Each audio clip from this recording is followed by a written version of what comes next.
Halo kawan pajak, selamat datang di podcast Bijak Bicara Pajak bersama KPP Madya Medan.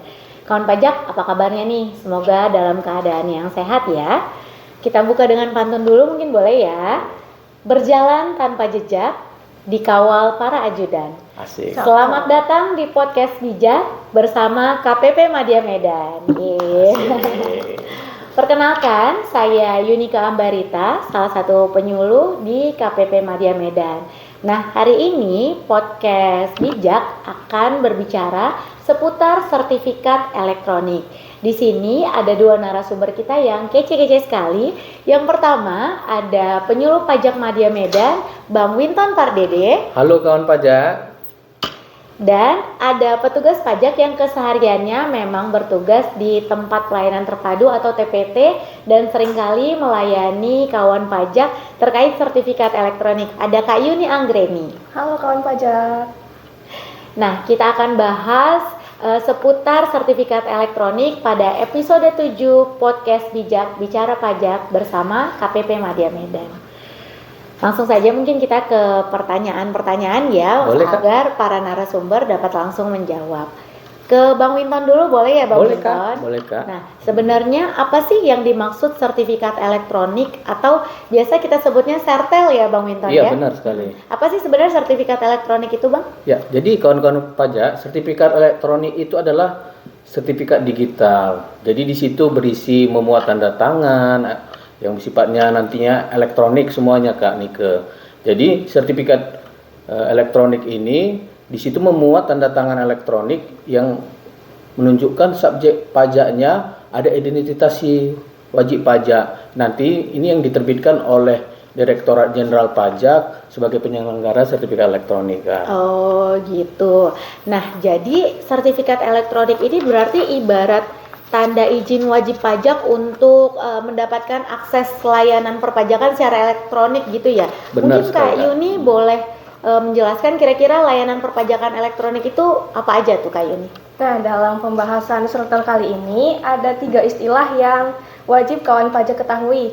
Yang pertama adalah tadi layanan perpajakan secara elektronik.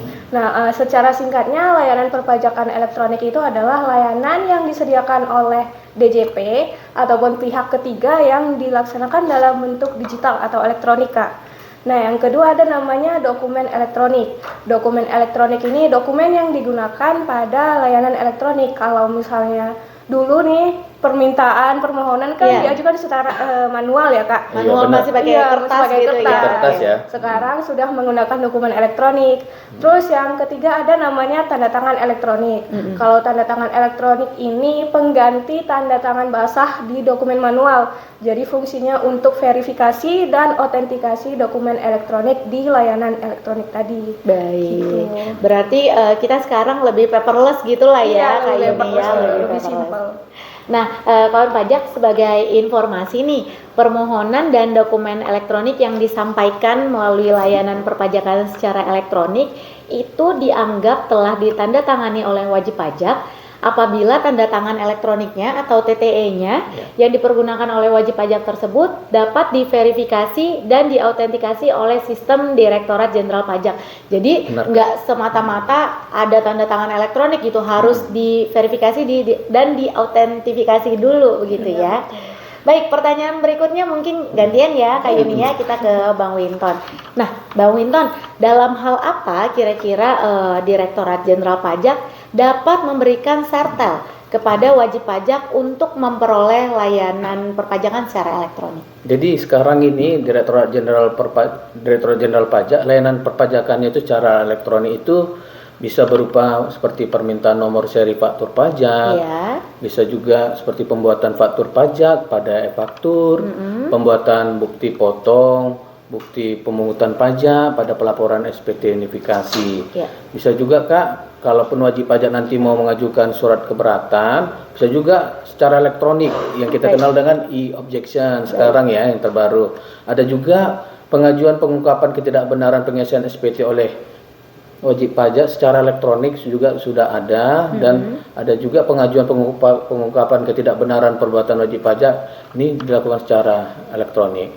Dan boleh juga kita beritahu juga Kak Nike, layanan perpajakan elektronik lainnya itu bisa juga yang disediakan oleh Direktorat Jenderal Pajak, bisa sekarang ini ada yang terbaru, bisa EPBK, EPPATB, e-billing, SKF dan lain-lainnya. Oh, begitu. Iya. Jadi berbagai macam layanan perpajakan secara elektronik dapat diakses oleh wajib pajak apabila memiliki sertel tadi ya, berarti ya.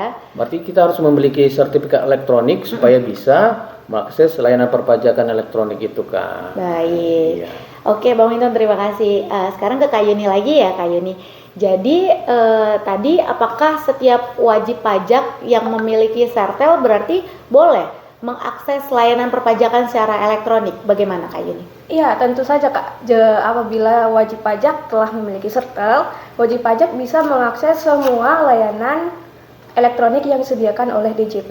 Tapi ada dua kondisi Kak yang harus ada dipenuhi. kondisi tertentu Iya, juga. kondisi Oke. tertentu. Bagaimana? Yang pertama itu wajib pajak harus PKP, dan yang kedua harus memiliki akun Innova yang sudah akun e-faktur yang sudah diaktifasi. Oke. Nah, tapi jangan khawatir Kak, kalaupun wajib pajaknya terdaftar sebagai non PKP, wajib pajak masih bisa memanfaatkan layanan elektronik kecuali dua layanan, yaitu permintaan nomor seri faktur pajak dan pembuatan faktur pajak secara elektronik atau yang biasa dikenal dengan e-faktur. Oh, gitu. Jadi sebenarnya semua layanan perpajakan secara elektronik, kalau wajib pajaknya PKP dia bisa akses semua. Iya, bisa. Tapi kalau dia non PKP, ada dua yang dia tidak bisa akses, begitu ya, Iya, Kak? betul, Kak. Apa tadi? Permintaan nomor Nomor seri seri dan pembuatan faktur dari aplikasi e-faktur. Iya, betul.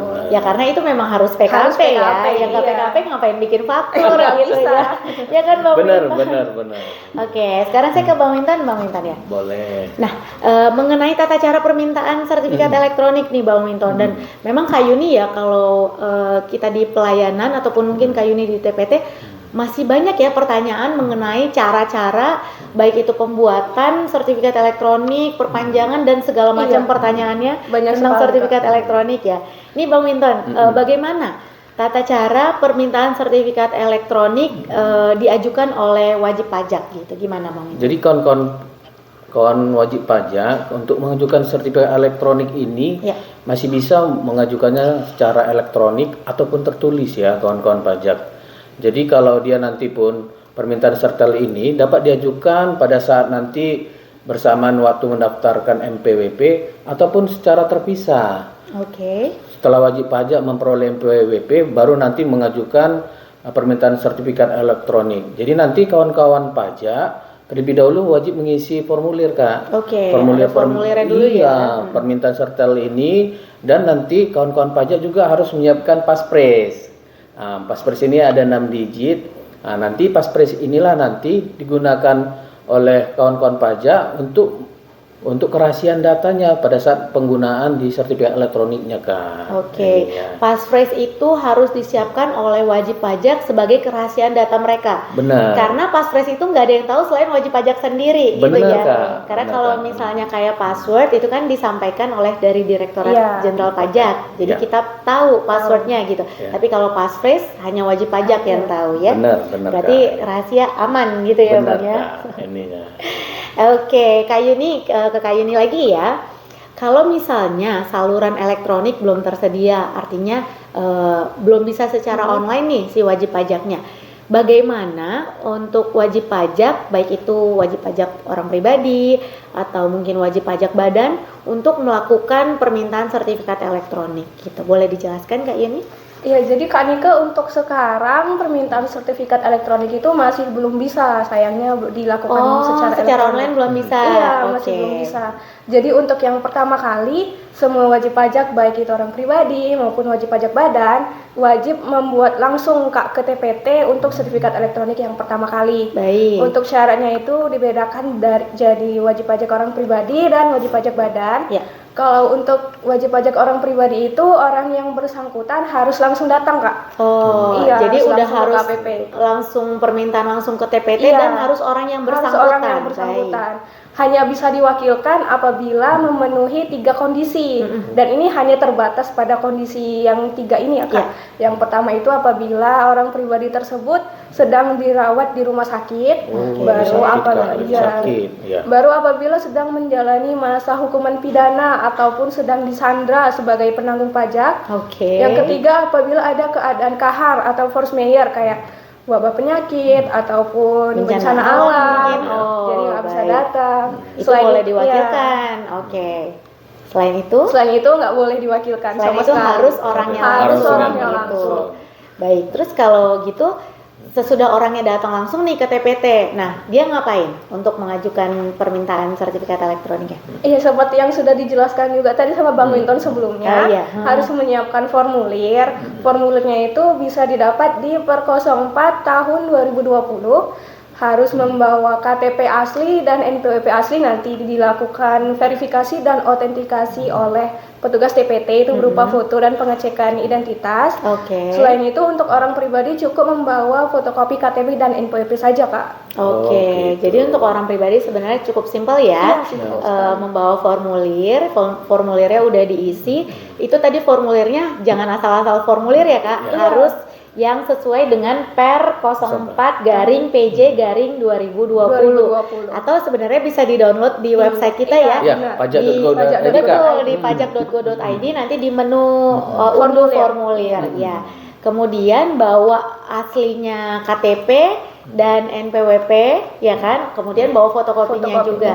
Nanti akan dilakukan autentifikasi verifikasi berupa foto oleh petugas TPT. Maksudnya memastikan benar nggak nih orangnya langsung yang datang gitu. Nah itu kan kalau untuk WNI ya Kak yang punya KTP. Kalau untuk WNA gimana Kak? Dia kan nggak punya KTP nih, warga negara asing, gimana Kak? Kalau WNA cukup membawa paspor dan kitas, Kak. Paspor dan kitas berarti aslinya dan fotokopinya gitu asli ya. Dan fotokopi. Baik. Oh tadi untuk wajib pajak orang pribadi. Kalau wajib pajak badan gimana Kak? Kalau untuk wajib pajak badan dalam hal ini yang wajib datang adalah pengurus yang ditunjuk. Biasanya direktur, Kak. Direktur yang namanya tercantum dalam akta, juga direktur yang terdaftar dalam sistem IREK kita. Iya, jadi harus terdaftar dulu direkturnya, Kak, baru bisa mengajukan sertifikat elektronik. Untuk berkas-berkasnya itu yang pertama wajib bawa formulir, kemudian fotokopi KTP dan NPWP direktur, fotokopi NPWP badan, fotokopi akta pendirian, dan fotokopi akta perubahan terakhir. Nah tadi sama dengan orang pribadi, kami juga melakukan verifikasi identitas dan autentikasi identitas pengurusnya, dalam hal ini direktur, wajib menunjukkan KTP asli. Wajib harus ada KTP asli ya. Dan kami juga melakukan foto untuk mengecek sama nggak orang yang di KTP dengan yang datang gitu. Sebelumnya emang direktur harus mendaftarkan diri dulu ya ke sistem IREK kita begitu ya? Kak. Karena nanti di sistemnya ada input nama pengurus. Jadi kalau nggak terdaftar nggak bisa. Jadi orang yang datang harus benar-benar sesuai dengan aplikasi IREK kita dan juga yang ada di dalam akta. Akta si badan usaha tersebut gitu ya. Jadi jangan orang lain juga biar datanya sinkron juga kan. Lagi pula nanti takut disalahgunakan kalau ternyata orang lain gitu ya. Baik, terima kasih Kak Yuni. Jadi mungkin kawan pajak udah cukup jelas ya syarat-syarat untuk pengajuan sertifikat elektronik baik untuk wajib pajak orang pribadi maupun untuk wajib pajak badan gitu. Kak Yuni mungkin saya ke Bang Winton dulu ya. Bang Winton nih, untuk penerbitan sertifikat elektronik itu biasanya memakan waktu berapa lama? Apakah sampai 1 bulan atau bagaimana Bang Winton? Ya, jadi kawan-kawan pajak untuk penerbitan sertifikat elektronik, jadi semuanya itu data dan dokumen itu harus diterima lengkap dulu sama petugas TPT ya. Jadi nanti ada dilakukan autentifikasi dan verifikasi data dulu Kak. Setelah datanya diterima lengkap, udah diautentifikasi, udah diperiksa sama oleh petugas TPT, datanya udah lengkap, itu 1 hari kerja paling lama. 1 hari kerja aja. Sertifikat elektroniknya udah bisa Kak diterima sama kawan-kawan pajak, sangat mudah. Tapi kalau misalnya nanti datanya tidak lengkap, tiba-tiba diverifikasi datanya, wah tidak sesuai datanya, pengurus yang datang juga berbeda, dengan di data KTP. Iya. Tentunya nanti dokumennya dikembalikan dulu ya, Iya, Kak ya. dikembalikan. Iya. Dikembalikan artinya ya suruh dilengkapi dulu. Nanti kalau sudah lengkap boleh diajukan kembali. Hanya 1 hari selesai. Langsung sertifikat elektronik. selesai. Langsung Iya. selesai saat itu juga. Asalkan Iya. lengkap dia, Asalkan ya. lengkap. Baik. Oke. Terima kasih Bang Winton. Iya. Nah, Kak Yuni, jadi sertifikat elektronik ini apabila sudah diterbitkan oleh Direktorat Jenderal Pajak lah ya, dia ada masa berlakunya nggak itu kira-kira? Terus kalau misalnya kalau ada masa berlakunya nih, berarti kan kalau masa berlakunya sudah habis, apakah mengajukan permintaan sertifikat elektronik yang baru atau bagaimana? Mungkin boleh dijelaskan Kak Yuni. Iya, untuk sertifikat elektronik ini sendiri masa berlakunya 2 tahun, Kak. 2 tahun sejak diterbitkan ya? Pertama kali. Untuk kalau misalnya masa berlakunya sudah habis, itu wajib pajak dapat mengajukan yang baru, sertifikat elektronik yang baru, ataupun melakukan perpanjangan. Baik. Nah, ada beberapa kondisi wajib pajak mengajukan sertifikat elektronik yang baru. Yang pertama itu apabila tadi masa berlakunya sudah mau habis, terus apabila terjadi penyalahgunaan, apabila terjadi potensi penyalahgunaan sertel, terus apabila paspresnya lupa atau tidak ingat. Nah, baik paspres tadi. Untuk jadi benar-benar paspres itu harus kawan pajak ingat dan bila perlu dicatat aja begitu ya. Karena sekalinya paspres hilang, ya harus mengajukan kembali lagi yang harus baru. ulang lagi yang karena baru. nggak ada kopiannya di kita. Nggak bisa.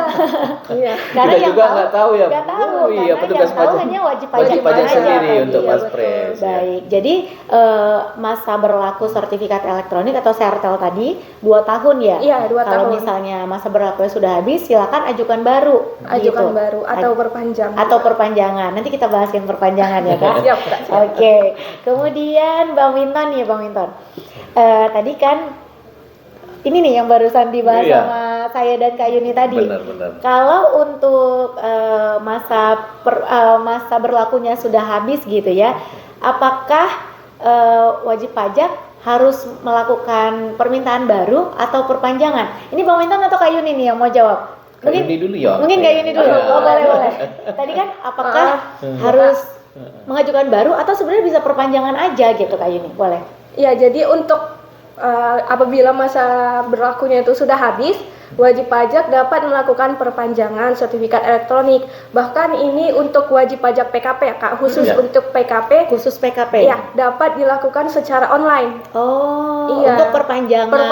Tapi kalau yang baru pertama kali tidak bisa tadi ya? Harus langsung datang. Oke. Iya, untuk yang PKP, untuk yang non PKP tetap wajib datang Kak. Tetap wajib datang. Karena dia tidak perpanjangan, dia membuat yang baru. Membuat yang baru namanya kalau non PKP. Jadi apabila masa berlaku sertel tadi habis, kalau wajib pajak tersebut PKP, dia bisa mengajukan perpanjangan, dan itu bisa secara online. Tapi kalau dia bukan PKP, maka dia wajib datang kembali ke TPT untuk mengajukan permohonan sertel yang baru. Iya, gitu. betul. Oke, ini Kak Yuni ini expert sekali ya Bang, karena kan di TPT sehari-harinya berhubungan dengan wajib pajak yang butuh sertel. Mungkin ini ke Kak Yuni lagi aja kali Bang Winton, sabar ya. Boleh. Jadi kalau untuk perpanjangan tadi Kak Yun, syarat-syaratnya apa? Untuk perpanjangan yang online ini ya Kak, untuk yang online, yang pertama wajib pajak badan maupun orang pribadi itu mengajukan secara online dulu dari Innova. Oh, dari Innova dulu ya? Dari Innova itu adalah hal yang penting karena kami melakukan approvalnya dari situ Kak. Oh, berarti by system juga by ya system Kak? juga. Jadi setelah mengajukan di Innova, wajib pajak melakukan konfirmasi ke KPP terdaftar dengan mengirim berkas-berkas itu untuk wajib pajak badan. Berkasnya yang pertama formulir yang di-scan, distempel tanda tangan direktur. Baru yang kedua ada scan akta pendirian, scan akta perubahan terakhir, scan NPWP badan dan scan KTP dan NPWP direktur. Untuk orang pribadi, kalau dia WNI cukup dengan formulir dan scan KTP NPWP saja Kak. Kalau WNA tadi KTP-nya diganti jadi paspor atau kitas tadi atau ya. Kitas, iya betul. Oh, jadi kalau untuk perpanjangan sertifikat elektronik bisa dilakukan secara online, tapi terlebih dahulu melalui Innova. Iya, dari Innova dulu. Dari Innova dulu. Baik. Ini nih pertanyaan berikutnya mungkin karena Kak Yuni yang expert, saya ke Kak Yuni lagi boleh ya Bang Winton ya? Sabar ya Bang Winton. Nah, kalau KPP yang kita anggap nih, kita kan di KPP Madya nih ya, kan sekarang sudah ada yang pemusatan itu Kak Yuni. Iya, Pak. Jadi kalau misalnya ada wajib pajak yang cabang begitu ya, bagaimana sertifikat elektroniknya? Apakah dia bisa diajukan di KPP Madya sebagai KPP pusatnya gitu? Iya, jadi Kak, yang berdasarkan peraturan 05 garing PJ garing 2021 itu kan khusus untuk wajib pajak yang terdaftar di BKM apabila dia BKM ini apa nih? KPP besar khusus dan Madya. Oh, baik. Jadi apabila wajib pajak tersebut adalah wajib pajak pusat dan terdaftar di KPP BKM, maka pemusatan PPN-nya otomatis dilakukan di NPWP pusatnya tadi Kak, di KPP BKM. Baik. Nah, untuk cabangnya itu apabila memang membutuhkan sertel, misalnya untuk EBUPOT atau pengajuan IPBK, nah itu cabangnya bisa mengajukan sertel melalui administrasi cabang di Innova Pusat. Oh. Iya, jadi harus daftar dulu Kak cabangnya di administrasi cabang Innova Pusat. Setelah itu diajukan dari situ, nanti kirim berkas-berkasnya ke email KBP NPWP pusatnya tadi. Pusatnya. Iya. Oh, jadi contoh nih, misalnya ada satu perusahaan A gitu ya. Nah, dia pemusatan, maka dia sebagai wajib pajak KPP Madya. Iya. Kemudian ada perusahaan B sebagai cabangnya. Perusahaan B ini terdaftar misalnya di KPP jauh deh misalnya ya. Siantar Kak, contohnya. Mungkin ya Siantar. Kampungnya Bang Wintan ya. Mungkin terdaftar di KPP Siantar gitu. Tapi ini cabangnya si wajib pajak A tadi. Nah, berarti yang wajib pajak B atau perusahaan B yang sebagai cabangnya tadi harus didaftarkan dulu di Innovanya si wajib pajak A begitu. Iya, betul. Oke, kemudian nanti dia bisa mengajukan sertifikat elektronik di KPP Madya, boleh? Iya, memang harus di KPP Madya, Kak. Oh, gitu. Iya, karena sistemnya dia ngelinknya ke pusat. Oh gitu, karena dia pusatnya berada di KPP Madya. Iya, gitu dia. Gitu Bang Winton ya, ternyata. Berarti kalau dia NPWP cabang, semuanya nanti untuk approval untuk pembuatan sertelnya itu di KPP pusat ya Kak? Iya, khusus untuk pusat yang terdaftar di BKM aja tapi Bang. Baik. Khusus untuk yang terdaftar di BKM aja. Iya. Jadi KPP Madya ini termasuk BKM ya? Iya. Oke. Baik, mungkin berikutnya ke Bang Winton kali ya? Boleh Kak. Atau nanti kalau Kak Yuni ada yang mau disampaikan boleh nambahin ya. Karena Kak Yuni ini kan sehari-harinya terkait sertel Kak. Jadi memang kita mengundang Kak Yuni khusus buat kawan pajak langsung mendatangkan ekspertisnya gitu ya. Yang memang sehari-harinya langsung berkaitan dengan PKP, pelayanan dengan sertel gitu. Nih, jadi kan tadi kalau bahas sertel ada sertel tentang EBUPOT, ada sertel untuk e-faktur gitu. Jadi sebenarnya sertel ini bermacam-macam atau bagaimana Bang Winton? Kayaknya untuk penggunaan sertel ini cukup satu aja Kak. Oke. Jadi sertifikat elektronik itu cukup satu aja, bisa digunakan untuk semua layanan perpajakan. Jadi baik dia penggunaan layanan perpajakan seperti pembuatan faktur pajak, pembuatan bukti potong, pembuatan layanan perpajakan lainnya yang bersifat elektronik, semuanya nanti teman-teman wajib pajak cukup memiliki satu sertifikat elektronik aja kan. Gitu, begitu kayaknya atau betul, ada yang mau ditambahkan? Hanya satu saja untuk semua jenis layanan. Tapi ya untuk cabang dan pusat tadi ya Kak, itu kan udah berbeda NPWP. Jadi sertifikat elektroniknya beda. Cuman untuk EBUPO dan e-faktur itu satu sertifikat elektronik saja. Oh gitu. Jadi bukan berarti untuk EBUPOT sertelnya ini, untuk e-faktur sertelnya ini enggak gitu ya. Gitu. Oke, hanya satu saja. Mungkin ada yang mau ditambahkan ini tentang sertifikat elektronik atau gini Kak Yuni, biasanya ada wajib pajak yang datang ke TPT gitu, pertanyaan yang sering sekali dikemukakan atau masalah yang paling sering wajib pajak datang ke TPT itu ada nggak Kak Yuni? Iya, masalah yang paling sering itu Kak, wajib pajak nanyain syaratnya Kak. Syaratnya. Terus mereka nanti nih datang udah bawa berkas nih, tapi ternyata belum diajukan di Innova. Oh gitu, jadi kawan-kawan pajak harus mengajukan Innova bagi wajib pajak PKP ya. Jadi harus di Innova dulu Kak. Ya. Harus di Innova dulu. Oke deh. Sama paling Pasfresh ya. Iya, Pasfresh ya. Yang nggak boleh lupa. Iya. Jadi emang dulu kan saya juga pernah di TPT ya Kak Yuni. Jadi emang paling sering wajib pajak tuh lupa Pasfresh-nya. Dikira karena password dari Ditjen Pajak maksudnya. Jadi dia bisa minta ulang password kan, kalau password lupa kita boleh bisa kirim ulang. Iya, bisa kirim ulang. Tapi kalau Pasfresh lupa ya nggak ada cerita, dia harus mengajukan kembali untuk permohonan Sertel. Baik, mungkin sekian seputar sertifikat elektronik kita pada hari ini. Ada closing statement mungkin dari Bang Winton? Tambahan informasi buat kawan pajak? Baik, jadi untuk closing statement dari saya, jadi kawan-kawan pajak, Direktorat Jenderal Pajak sekarang sudah melakukan pelayanan perpajakan secara elektronik. Supaya kawan-kawan pajak bisa mengakses layanan perpajakan kita secara elektronik, mari kawan-kawan pajak, pertama kali kita harus mengurus sertifikat elektronik kita ya ke kantor pelayanan pajak terdekat. Bisa nanti untuk pertama sekali wajib pajak membuat sertifikat elektronik seperti tadi yang kita jelaskan, lengkapi dokumen-dokumennya ya, seperti KTP, dan pengurusnya harus datang langsung. Untuk wajib pajak badan ya. Untuk wajib pajak badan, pengurus nanti harus datang langsung ya Kak ya. Harus ada punya akte notaris, dan juga punya fotokopi NPWP-nya, dan nanti pengurus wajib datang ya ke kantor pelayanan pajak. Nanti juga teman-teman di TPT nanti akan melakukan kegiatan autentifikasi dan verifikasi atas keabsahan kebenaran data Bapak Ibu.